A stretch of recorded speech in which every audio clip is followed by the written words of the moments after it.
Hi అండి. 100 days ఛాలెంజ్లో భాగంగా ఈరోజు డే 5 అనమాట.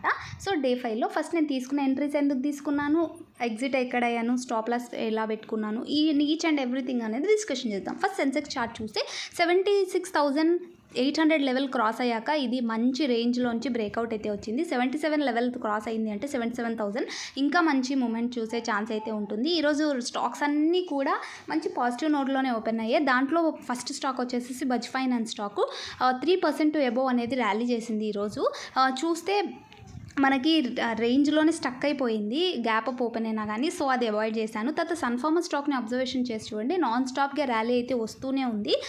సో నిన్న కాక మొన్న రోజు కన్సాలిడేషన్ వచ్చింది, నిన్న కొద్దిగా మొమెంటం అయితే వచ్చింది. సో నేను ఎప్పుడైతే నిన్నటి హై బ్రేక్ అయిందో అప్పుడు నేను దీన్ని అబ్జర్వేషన్ చేశాను. అండ్ 1770 లెవెల్ క్రాస్ అయ్యాక నేను దీంట్లో ఎంట్రీ అనేది తీసుకున్నాను. అండ్ నా స్టాప్ లాస్ వచ్చేసి దానికి బిలో అయితే పెట్టుకున్నాను. ఎగ్జాక్ట్గా 10 o'clock క్యాండిల్లో నా స్టాప్ లాస్ అనేది హిట్ అయిపోయింది. ప్రీమియం ఏం పెరగలేక స్టక్ అయిపోయి స్టాప్ లాస్ అనేది హిట్ అయిపోయి దీంట్లో లాస్ అనేది బుక్ చేసుకున్నాను. అండ్ మిగతా స్టాక్స్ కూడా చూడండి, ఈరోజు బుల్లిష్గా ఉన్న ప్రతి స్టాక్ M&M గురించి కూడా మనం డిస్కషన్ అయితే చేద్దాము. M&M స్టాక్ కూడా చూడండి, 5 days నుంచి నాన్ స్టాప్ ర్యాలీ అయితే చేస్తూనే ఉంది. ఈ వీక్ అంతా కూడా ర్యాలీ చేస్తున్న స్టాక్స్లో M&M కూడా ఒకటి. అండ్ 15 minutes టైం ఫ్రేమ్లో కూడా చూడండి, నాన్ స్టాప్ ర్యాలీ అయితే చేసేస్తుంది. అండ్ నెక్స్ట్ స్టాక్ నేను ఎంట్రీ తీసుకున్న స్టాక్ వచ్చేసి hero MotoCorp stock. Hero MotoCorp స్టాక్లో ఎప్పుడైతే 3680 లెవెల్ సస్టైన్ అయ్యి అబౌవ్ క్యాండిల్ క్లోజ్ అయిందో ఆ క్యాండిల్లో నేను ఎంట్రీ అనేది తీసుకున్నాను. నేను 5 minutes టైం ఫ్రేమ్లోకి చేంజ్ చేసి చూపిస్తాను, ఎందుకంటే ఇది 15 minutesలో కనిపించదు. సో నేను ఎంట్రీ తీసుకున్న క్యాండిల్ వచ్చేసి ఎగ్జాక్ట్గా మనకి ఎగ్జాక్ట్గా చూస్తే 10:25 క్యాండిల్లో ఎంట్రీ అనేది తీసుకున్నాను. అండ్ 10:45కి నా టార్గెట్ అనేది అచీవ్ అయిపోయాను. బికాజ్ ఈ స్టాక్ ఎంత ఫ్లక్చువేట్ అవుతూ ఉంటుందంటే నాన్ స్టాప్ ర్యాలీ చేస్తున్న సడన్గా ఫాల్ వస్తుంది. నేను ఇంతకు ముందు కూడా చాలా లాస్ అయ్యాను ఈ స్టాక్లో పోయిన ఇయర్. అందుకోసమే నేను గుర్తుపెట్టుకొని ఆ స్టాక్లో ఎంట్రీ అనేది తీసుకొని టార్గెట్ని ప్లేస్ చేసుకొని 12 pointsని క్యాప్చర్ చేసుకోగలిగాను. అది 1 point మూవ్ అయిందంటే 150 rupees అనేది మూవ్ అవుతుంది.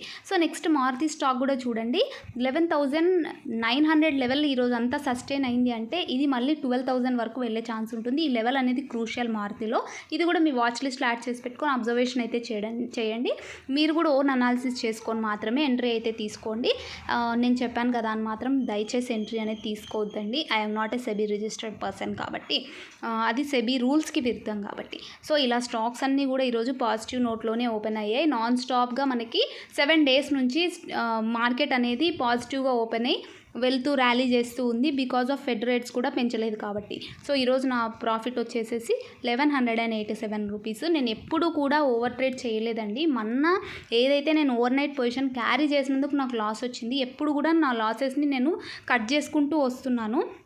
ఓవర్ ట్రేడింగ్ అయితే నేను చేయలేదండి. సో నేనైతే ఏవైతే హోల్డింగ్ చేసుకున్నానో అది కూడా 7% అయితే మనకి యాక్సిస్ బ్యాంక్ కూడా పెరిగింది. So thank you so much for watching my videos. If you like my videos please like, share and subscribe to